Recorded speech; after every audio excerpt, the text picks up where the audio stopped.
All right, so our dryer went down. My wife is kind of a go green kind of person, so I'm going to build her a rack.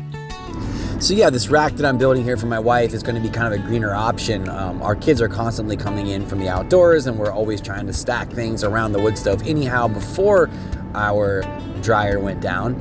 And we're probably going to get a new dryer, but it's more like having this as a kind of a neat and greener option. We love doing anything that's going to save us a little bit of energy, a little bit of money. Also, it's just kind of a neat thing. It's really cool to be able to do this and a little more self-sufficient, less reliant on the grid.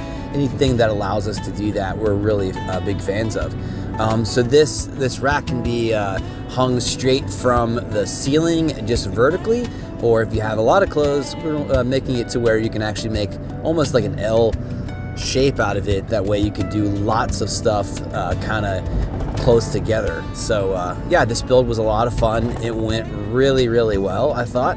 My wife just did her first load of laundry on it, and she seems to be extremely happy. I have a full video, and that will be linked with this video as well. Thanks, guys. Please consider subscribing and sharing this as well. Thank you.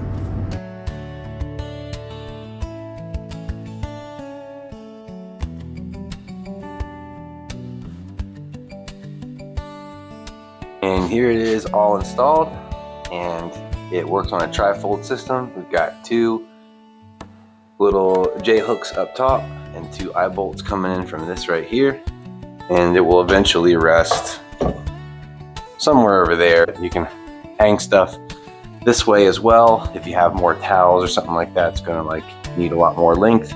But then when you're done for the season, because I imagine we're gonna, or you have company over or something, just pull this down. This folds down this way. This folds down this way. And this can be stored away wherever you want. Like, comment, subscribe. It really helps. We really appreciate it.